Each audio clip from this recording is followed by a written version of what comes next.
Assalamualikum everyone, welcome back to my channel. Iftar special আয়োজনে আজ আপনাদেরকে তৈরি করে দেখাবো ঠান্ডা ঠান্ডা ভীষণ মজাদার দুধের শরবত। যেহেতু ইফতারের সময় বিভিন্ন ধরনের শরবত ট্রাই করা হয়, যদি কেউ এর আগে এই শরবতটা না খেয়ে থাকেন তাহলে অবশ্যই একবারের জন্য হলেও এটা ট্রাই করে দেখতে পারেন, কারণ এই ঠান্ডা ঠান্ডা শরবতটা খেতে খুবই মজার হয়ে থাকে।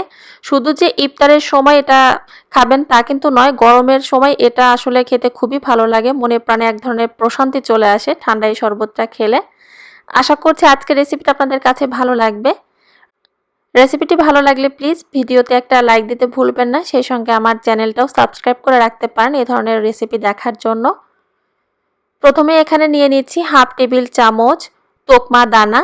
তোকমা দানাটা নিয়ে নেওয়ার পর হাফ কাপ পানি দিয়ে এটা একটু ভিজিয়ে রেখে দিচ্ছি, শরবতে আমরা ইউজ করব পরবর্তীতে, সেই জন্য।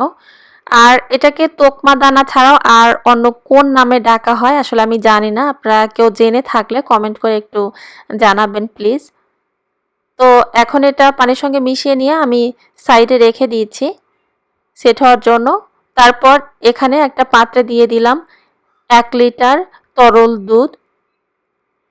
তরল দুধটা দিয়ে দেওয়ার পর এখন মিষ্টির জন্য দিয়ে দিচ্ছি হাফ কাপ চিনি। তারপর দিয়ে দিলাম এখানে এই মিশ্রণটা একটু ঘন হওয়ার জন্য 2 টেবিল চামচের মতো কাস্টার্ড পাউডার। কাস্টার্ড পাউডারটা দিয়ে দেওয়ার পর খুব ভালোভাবে একটু মিশিয়ে নিয়েছি। চুলাটা কিন্তু এখন পর্যন্ত আমি ধরাইনি। যখন কাস্টার্ডের এই পাউডারটা দুধের সঙ্গে খুব ভালোভাবে মিশে যাবে তারপর চুলাটা আমি ধরিয়ে দিব। এখন চুলার আঁচটা মিডিয়াম থেকে বাড়িয়ে একটু সময় নিয়ে এটা নেড়েচেড়ে আমি জাল করে নিয়েছি। আর কাস্টার্ড পাউডার যে 2 টেবিল চামচ দিয়েছি তার জন্য কিন্তু মিশ্রণটা খুব বেশি ঘন হবে না, মানে মিশ্রণটা একটু ঘন হওয়ার জন্য এখানে 2 টেবিল চামচ কাস্টার্ড পাউডার আমি দিয়েছি। তো অনবরত নেড়েচেড়ে এটা আমি কিছুটা সময় নিয়ে জাল করে নিয়েছি।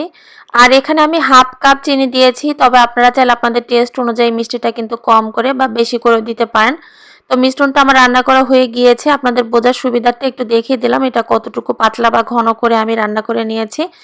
আর এই পর্যায়ে এটা একটু পাতলা হলে যখন এটা ফ্রিজে রেখে দিব, ফ্রিজে রাখার পর দেখবেন যে এটা আরও একটু মানে ঠান্ডা হয়ে যাওয়ার পর আরও একটু ঘন হয়ে যাবে। এরপর আমি সাগুদানাটা রান্না করে নিয়েছি। এখানে 1 কাপ সাগুদানা আমি দিয়েছি। সাগুদানাটা এখন পানির সঙ্গে অনবরত নেড়ে চেড়ে খুব ভালোভাবে এখানে সেদ্ধ করে নিতে হবে। আর সাগুদানাটা সেদ্ধ করার জন্য চেষ্টা করবেন একটু বেশি পরিমাণে পানি দিয়ে এখানে সাগুদানাটা রান্না করে নিতে, তাহলে দেখবেন যে সাগুদানাটা রান্না হয়ে যাওয়ার পর এটা অনেক বেশি ঝরঝরে থাকবে। তো সাগুদানাটা এখানে খুব ভালোভাবে সেদ্ধ হয়ে গিয়েছে। এরপর পানি ঝরিয়ে ঠান্ডা পানি দিয়ে একটু ধুয়ে আমি সাইডে রেখে দিচ্ছি।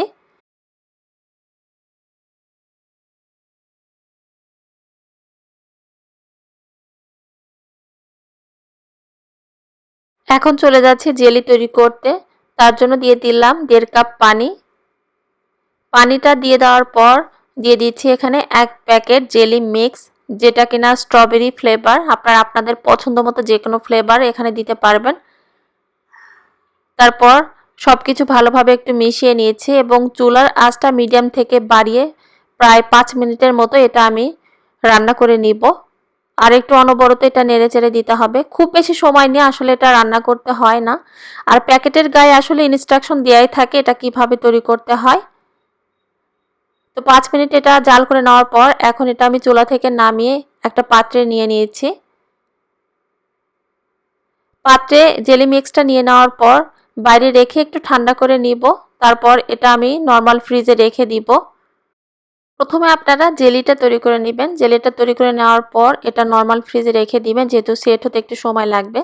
তারপর দুধের আর কাস্টার্ড পাউডারের এই মিশ্রণটা তৈরি করে এটাও নর্মাল ফ্রিজে রেখে দিবেন ঠান্ডা হওয়ার জন্য, তাহলে কাজটা অনেক ইজি হয়ে যাবে। তো দুধের এই মিশ্রণটা আমি নর্মাল ফ্রিজ থেকে বের করে নিয়েছি শরবতটা তৈরি করে নেওয়ার জন্য। এখন কাস্টার্ড পাউডারের এই দুধের মিশ্রণটা একটা বলে নিয়ে নেওয়ার পর যে তোকমা দানাটা ভিজিয়ে রেখেছিলাম সেখান থেকে কিছুটা দিয়ে দিলাম। তারপর দিয়ে দিয়েছি সেদ্ধ করে পানি ঝরিয়ে নেওয়া সাগুদানা, দিয়ে দিচ্ছি কিশমিশ। আপনারা চাইলে কিন্তু এখানে বাদাম কুচিটাও দিতে পারেন আপনাদের স্বাদ অনুযায়ী। তারপর সব কিছু দুধের এই মিশ্রণটার সঙ্গে খুব ভালোভাবে একটু মিশিয়ে নিচ্ছি।